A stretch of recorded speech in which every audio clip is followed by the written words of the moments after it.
Hello everyone, तो कैसे हो आप सब। आई होप आप सभी अच्छे होंगे। फ्रेंड्स, आज के इस वीडियो में हम जानने वाले हैं कि इनकम टैक्स रिटर्न का जो ITR 1 फॉर्म है उसको कैसे भरा जाए।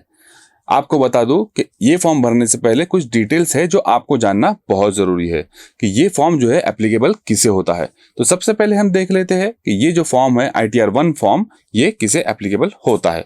देखिए फ्रेंड्स, आप सबको बता दूं कि ITR 1 जिसे सहज भी कहा जाता है वो सिर्फ रेसिडेंट इंडिविजुअल के लिए ही एप्लीकेबल होता है जिसकी इनकम 50 लाख रुपीस तक होती है। जिस किसी भी की इनकम 50 लाख रुपीस से अबव होगी उसे एप्लीकेबल नहीं होगा ये फॉर्म। जिसमें उनकी इनकम होनी चाहिए सैलरी या पेंशन से, वन हाउस प्रॉपर्टी से उनसे इनकम होनी चाहिए जैसे रेंटल इनकम हो, दूसरी इंटरेस्ट डिविडेंड या आपको कोई फैमिली पेंशन मिलती हो अदर सोर्सेज से तो वो इनकम भी यहाँ पर आ सकती है। और जिसकी इनकम एग्रीकल्चर से अगर हो और वो सिर्फ 5000 रुपीज तक हो तो ये इनकम भी ITR 1 में आप फिल कर सकते हो। और लास्ट है long term capital gain under section 112A of income tax act 1961, जहां पर आपको 1,25,000 तक की छूट मिलती हो। अगर आपको लॉन्ग टर्म कैपिटल गेन है 1,25,000 तक तो आप इस केस में भी ITR 1 फॉर्म फिल कर सकते हो। ITR 1 फॉर्म जो है किसे एप्लीकेबल नहीं होगा। देखिए, अगर आप कोई कंपनी में डायरेक्टर हो तो ये एप्लीकेबल नहीं होगा। आपको कोई शॉर्ट टर्म कैपिटल गेन हो, लॉन्ग टर्म कैपिटल गेन हो जिसकी इनकम 1,25,000 रुपीज से ज्यादा होती है। नेक्स्ट है, आपने अगर कोई अनलिस्टेड इक्विटी शेयर हेल्ड किया है या आपके पास कोई ऐसी एसेट है जो इंडिया से बाहर लोकेटेड है या आप कोई जो है ऐसी जगह पर साइनिंग अथॉरिटी हो जो इंडिया से बाहर हो या आपकी कोई ऐसी इनकम हो अदर सोर्सेज से जो इंडिया से बाहर हो, यानी कि इनडायरेक्टली अगर आप कोई फॉरेन इनकम अर्न करते हो तो आपको ITR फॉर्म एप्लीकेबल नहीं होगा। नेक्स्ट है, अगर आप कोई ऐसा पर्सन हो जिसका टैक्स कटा हो से अंडर सेक्शन 194N, आप अगर कोई ऐसा हो जहां पर आपका कोई टैक्स कटा हो अंडर ESOP तब भी आपको ITR फॉर्म 1 एप्लीकेबल नहीं होगा। नेक्स्ट है, अगर आपका कोई ब्रॉड फॉरवर्ड लॉस हो कोई अदर इनकम से या कोई अदर हेड से तो इस केस में भी आपको ITR 1 फॉर्म एप्लीकेबल नहीं होगा। और लास्ट, जैसे मैं आपको स्टार्टिंग में बताया था, अगर आपकी इनकम 50 लाख रुपीस से ज्यादा है तब भी आपको ITR 1 फॉर्म एप्लीकेबल नहीं होगा। अब हम देख लेते हैं कि ITR 1 फॉर्म को कैसे भरा जाता है। चलिए शुरू करते हैं। देखिए, सबसे पहले आपको उसके लिए इनकम टैक्स के पोर्टल पे आ जाना है incometax.gov.in के ऊपर। देखिए, आपको सबसे पहले लॉगिन कर लेना है। जैसे ही आप लॉगिन कर लोगे इसके बाद आपको जाना है ई फाइल के ऊपर। वहां पर आपको इनकम टैक्स रिटर्न दिखेगा और उसके ऊपर आप जब क्लिक करोगे तो आपको दिखेगा option file income tax return. आपको उसके ऊपर क्लिक कर लेना है। नेक्स्ट आपको सेलेक्ट करना है आपका असेसमेंट ईयर। आप कौन से असेसमेंट ईयर के लिए रिटर्न फाइल कर रहे हो। चूंकि हम असेसमेंट ईयर 26-27 के लिए देख रहे हैं तो आपको यहाँ पर 26-27 सेलेक्ट कर लेना है। नेक्स्ट आपको यहाँ पर दो मोड दिखेंगे, एक है ऑनलाइन और एक है ऑफलाइन। ऑफलाइन मोड आप तभी यूज करोगे जब आपके पास पूरा प्रीफिल्ड होगा आपका ITR 1 का उसका JSN, तब आप ऑफलाइन मोड सेलेक्ट कर सकते हो। अगर आप कोई सॉफ्टवेयर के जरिए भर लेते हो वहां से डायरेक्टली JSN फाइल जनरेट हो जाती है तो ये आपको ऑफलाइन सेलेक्ट करना है, नहीं तो आपको सेलेक्ट करना है ऑनलाइन मोड। यहाँ पर करने के बाद आपको कंटिन्यू के ऊपर क्लिक करना है। फिर आपको यहाँ पर ऑप्शन आएगा स्टार्ट न्यू फाइलिंग। अगर आपने पहले से कोई फॉर्म भर के रखा है तो आपको रिज्यूम का ऑप्शन आएगा, तो आप उसे रिज्यूम करके भी भर सकते हो। और अगर आप फ्रेश फॉर्म भर रहे हो तो आपको स्टार्ट न्यू फाइलिंग के ऊपर क्लिक करना है। नेक्स्ट, इसके बाद आपको तीन ऑप्शन आएंगे, इंडिविजुअल, HUF और अदर्स। आपको ITR फॉर्म सिर्फ इंडिविजुअल के लिए एप्लीकेबल होता है तो आपको इंडिविजुअल के ऊपर टिक करना है और प्रोसीड पर क्लिक कर देना है। फिर आपको राइट साइड में ऑप्शन आएगा I know which ITR form I need to file. आपको क्लिक करना है ITR 1 के ऊपर और नीचे प्रोसीड विद ITR के ऊपर टिक कर देना है। फिर आपको क्लिक करना है लेट्स स्टार्टेड के ऊपर।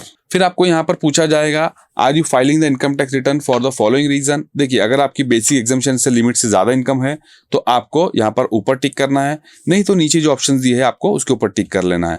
हमारी इनकम अगर बेसिक एग्जाम्पशन से ज्यादा है तो हम उसके ऊपर टिक कर लेते हैं और आगे बढ़ते हैं। फिर सबसे पहले आपको आपकी पर्सनल इंफॉर्मेशन फिल करनी होगी, उस पर आपको क्लिक करना है।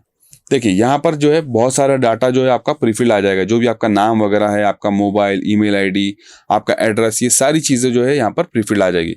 फिर आपको सेलेक्ट करना है नेचर ऑफ एम्प्लॉयमेंट। अगर आप सैलरीड एम्प्लॉय हो तो आपको यहाँ पर आपका एम्प्लॉयमेंट का नेचर सेलेक्ट करना है। आप सेंट्रल गवर्नमेंट में काम करते हो, स्टेट गवर्नमेंट में या कोई प्राइवेट सेक्टर में काम करते हो तो वो आपको यहाँ पर सेलेक्ट कर लेना है। मैं यहाँ पर स्टेट गवर्नमेंट सेलेक्ट कर लेता हूँ। उसके नीचे आपको ऑप्शंस आएंगे कि आप जो रिटर्न फाइल कर रहे हो वो बिफोर ड्यू डेट है आफ्टर ड्यू डेट है या आप रिटर्न रिवाइज फाइल कर रहे हो। जो भी आपका कंडीशन या जो भी आपका केस होगा आपको उसके ऊपर सेलेक्ट कर लेना है। अगर आप अपडेटेड रिटर्न फाइल कर रहे हो तो आपको अपडेटेड रिटर्न के ऊपर टिक कर लेना है। नेक्स्ट, आप अगर कोई नोटिस के अगेंस्ट में रिटर्न फाइल कर रहे हो तो उसके लिए भी यहाँ पर ऑप्शंस है सेक्शन 139 सब क्लॉज 9, 142, 148, 153, जो भी आपका केस होगा आपको वो सेलेक्ट कर लेना है। नेक्स्ट है do you wish to exercise the option under section 115 BAC, यानी कि यहाँ पर देखिए दो स्कीम है, एक ओल्ड स्कीम है और एक न्यू स्कीम। न्यू स्कीम जो है वो डिफॉल्ट स्कीम है। अगर आप न्यू स्कीम छोड़कर ओल्ड स्कीम में जाना चाहते हो तो आपको यहाँ पर यस सेलेक्ट करना है, जिसके लिए आपको एक फॉर्म भरना पड़ेगा, फॉर्म 10IE। अगर आप वो ओल्ड स्कीम में नहीं जाना चाहते हो, न्यू स्कीम में ही रहना चाहते हो जो डिफॉल्ट है, तो आपको सिंपली यहाँ पर जो है नो टिक कर देना है। फिर नीचे आपको जो है और ऑप्शन पूछा जाएगा, आप जो है 7th प्रोविजन के अंदर रिटर्न फाइल कर रहे हो, जहां पर कोई आपका ऑथराइज रिप्रेजेंटेटिव होगा जो रिटर्न फाइल करेगा आपके बेस पर, तो यहां पर आपको यस नो टिक करना है। हम यहां पर नो टिक कर देंगे। नीचे फिर आपको बैंक की डिटेल पूछी जाएंगी। आपको यहाँ पर आपकी बैंक की डिटेल अगर वैलिडेटेड नहीं है तो आपको वैलिडेटेड करना पड़ेगा और उसे एनेबल करने का, नॉमिनेटेड फॉर रिफंड, उसको आपको एनेबल करना पड़ेगा। ये हो जाने के बाद आपको कन्फर्म पर क्लिक करना है। फिर नेक्स्ट ऑप्शन खुल जाएगा आपका, वो होगा ग्रॉस टोटल इनकम का। यहाँ पर आपको आपकी इनकम भरनी होगी। देखिए यहाँ पर आपको सैलरी इनकम की डिटेल भरनी होगी, इनकम फ्रॉम हाउस प्रॉपर्टी भरनी होगी। आपको यहाँ पर अगर कोई अदर सोर्सेज से इनकम है जैसे कि पेंशन वगैरह तो आपको वो भी भरना होगा। और आपको अगर कोई कैपिटल गेन हुआ है, लॉन्ग टर्म कैपिटल गेन जो सिर्फ 1.25 लाख तक है, तो वो डिटेल भी आप यहाँ पर भर सकते हो। हम यहाँ पर एक एग्जाम्पल के लिए सेलेक्ट कर लेते हैं डिविडेंड इनकम। डिविडेंड इनकम हमें कब से कब तक हुई है वो हमें यहाँ पर एंटर कर देना है। जैसे मुझे 10,000 हुई है तो मैं 10,000 एंटर कर देता हूँ। नेक्स्ट, अगर आपको सैलरी की डिटेल भी भरनी है तो आप जो है यहाँ पर सैलरी के ऊपर एडिट का ऑप्शन होता है, उसे क्लिक कर कर भी आप भर सकते हो। यहाँ पर आपकी जो भी इनकम होगी, आपकी salary, other sources, capital gain या हाउस प्रॉपर्टी से, आपको प्रॉपरली वो सही से वो डिटेल्स यहाँ पर भरनी होगी। सैलरी में आपको सैलरी की डिटेल भरनी है, हाउस प्रॉपर्टी में हाउस प्रॉपर्टी की और अदर सोर्सेस में अदर सोर्सेस की। उसके बाद आपको कंफर्म करना है। यहाँ पर आपकी जो भी इनकम होगी वो पूरी की पूरी डिटेल्स की इनकम यहाँ पर फिल हो जाएगी और यहाँ पर आपको दिख जाएगा ग्रॉस टोटल इनकम कंफर्म लिखा हुआ। नेक्स्ट, डिडक्शन का ऑप्शन खुल जाएगा। ठीक है, न्यू स्कीम है तो यहाँ पर आपको ज्यादा डिडक्शन नहीं मिलेगा। गवर्नमेंट एम्प्लॉइज है तो उन है जो है सेक्शन 80CC(D) के अंदर जो है कंट्रीब्यूशन टू पेंशन स्कीम का डिडक्शन मिलता है। अगर आपने ये कंट्रीब्यूशन किया है तो आप ये यहाँ पर क्लेम कर सकते हो, बट ये सिर्फ एम्प्लॉयर का कंट्रीब्यूशन होगा, उसका ही डिडक्शन आपको न्यू स्कीम में मिलेगा। अगर आप ओल्ड स्कीम में जाते हो तो आपको यहाँ पर दूसरे भी जो डिडक्शन होते हैं जैसा LIC, हाउसिंग लोन का रीपेमेंट हो गया या स्कूल फीस का डिडक्शन हो गया, वो आप सारी डिटेल डालकर वो आप क्लेम कर सकते हो। चूंकि हमने न्यू स्कीम सेलेक्ट किया है तो हम वो डिडक्शंस क्लेम नहीं कर पाएंगे। यहाँ पर हमारी कोई डिटेल्स के अंदर कोई डिडक्शन नहीं है 80CC(D) के अंडर में, तो हम कुछ नहीं भरेंगे, सिंपली कंफर्म पे ऊपर क्लिक कर देंगे। उसके बाद आपका जो भी टैक्स बनता है वो ऑटोमेटिकली जो है सिस्टम कैलकुलेट कर लेगा और इसके बाद में आपको यहाँ पर दिखाया जाएगा कि आपका अगर कोई TDS वगैरह कटा है तो वो TDS का डिटेल भी ऑटोमेटिक यहाँ पर आ जाएगा, जो आपके 26 ईयर्स में रिफ्लेक्ट होता है वो वाला। अगर आपका रिटर्न फाइल नहीं किया है, जिसने भी आपका TDS काटा है, तो उन्हें कह दीजिए कि हमारा जो है TDS जमा नहीं हुआ है, आप जल्द से जल्द रिटर्न को फाइल करिए, या अगर आपने कोई गलती की होगी तो उसे रेक्टिफाई करिए ताकि हमें जो है हमारा TDS का क्लेम मिल जाए। तो हमारे केस के अंदर जो है कुछ TDS कटा हुआ है जो है वो ऑटोमेटिकली आ जाएगा। हाँ, अगर आपका कोई टैक्स बनता है तो यहाँ पर नीचे एक कॉलम होगा advance tax and self assessment tax payment का, तो आपको यहाँ पर उसके ऊपर क्लिक करना है और ऐड डिटेल के ऊपर क्लिक करना है। वो ऐड डिटेल क्लिक करने के बाद आपको वो डिटेल्स पूरी भरनी पड़ेगी। फॉर एग्जांपल हम यहाँ पर डाल देते हैं कि हमने कुछ टैक्स भरना है, तो हम वहाँ पर टैक्स का डिटेल डाल देंगे और उसके बाद में जो है जो टैक्स का जो डेट होगा भरने का, वो टैक्स का डेट भी डाल देंगे, सीरियल नंबर डालेंगे और अमाउंट हम डाल देंगे इसके अंदर। 10,000 हमने भरा है तो फॉर एग्जांपल 10,000 डाल देंगे। उसके बाद उसको आपको सेव कर लेना है। ये सारी डिटेल जो आप सेव कर लेंगे तो इसके बाद आपका जितना भी टैक्स कटा है जो आपने भरा है वो डिटेल पूरा का पूरा जो है यहाँ पर रिफ्लेक्ट हो जाएगा। लास्ट आपको जो ऑप्शन आएगा वो आएगा आपके टैक्स लायबिलिटी का। यहाँ पर आपकी जो टैक्स लायबिलिटी बनती है वो पूरी की टैक्स लायबिलिटी कैलकुलेट हो जाएगी और आपने जो टैक्स भरा है या आपका जो TDS कटा है वो माइनस होकर नेट आपको जो भरना आ रहा है वो डिटेल्स यहाँ पर आपको दिख जाएगी।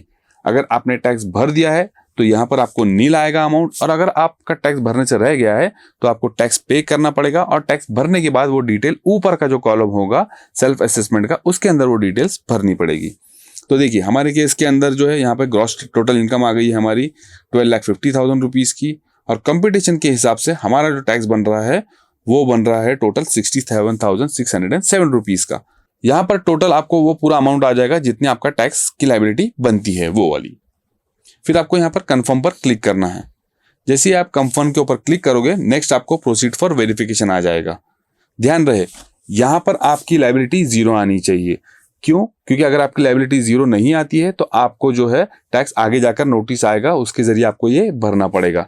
तो ध्यान रहे कि जितना भी आपका टैक्स बन रहा है वो पूरा का पूरा डिटेल जो है आप प्रॉपरली एंटर कर दीजिए, जो टैक्स भरने का कॉलम है सेल्फ असेसमेंट का या टीडीएस का, उसमें जब आप क्लिक करोगे तो आपको एक प्रीव्यू आ जाएगा कि आपकी कितनी इनकम हुई है और आपने क्या क्या डिडक्शंस क्लेम किए हैं और आपका कितना टैक्स बना है और आपने इसके ऊपर कितना टैक्स भरा है। और लास्ट में आपको दिख जाएगा कि आपका रिफंड आ रहा है तो यहाँ पर रिफंड दिखेगा, और अगर टैक्स पेएबल आ रहा है तो टैक्स पेएबल दिखेगा। उसके बाद आपको यहाँ पर 2 ऑप्शन मिलेंगे, पे लेटर का और पे नाउ। अगर आप चाहते हो कि हमको टैक्स अभी नहीं भरना है, हम बाद में भरेंगे, तो पे लेटर के ऊपर आप क्लिक कर सकते हो और आपका रिटर्न फाइल कर सकते हो। और आपका अगर लायबिलिटी आ रही है वो अगर आपने पूरी भर दी है तो आपको यहाँ पर टैक्स पेएबल का अमाउंट 0 आएगा। फिर आपको यहाँ पर आएगा preview and submit your return का बटन, आपको उसके ऊपर क्लिक करना है। फिर आपको यहाँ पर आपका नाम दिखेगा, आपके फादर का नाम दिखेगा, वहाँ पर आपको टिक करना है। आप किसकी कैपेसिटी में ये रिटर्न फाइल कर रहे हो वो आपको सेलेक्ट करना है। अगर सेल्फ है तो सेल्फ, रिप्रेजेंटेटिव है तो रिप्रेजेंटेटिव। नीचे आपको प्लेस डाल देना है आपके सिटी का, और फिर जो है आपको प्रोसीड टू वैलिडेशन के ऊपर क्लिक करना है। जैसे ही आप यहाँ पर करोगे तो अगर इनकेस आपके रिटर्न के अंदर कोई गलती होगी तो आपको वो एरर दे देगा, और अगर आपको कोई एरर नहीं आता है तो आपको आगे प्रोसीड करके ई वेरीफाई कर लेना है। अब ई वेरीफाई सबसे इंपॉर्टेंट स्टेप है। ई वेरीफाई के अंदर जो है आपको ओटीपी आपको आधार से सेंड करने का ऑप्शन मिलेगा, डिजिटल सिग्नेचर से मिलेगा, या आपका बैंक अगर लिंक है तो बैंक से मिलेगा। आपको ओटीपी सेंड करना है और एंटर करके आपका रिटर्न सबमिट कर लेना है। तो इस प्रकार से जो है आप आपका इनकम टैक्स रिटर्न फाइल कर सकते हो ITR 1 का।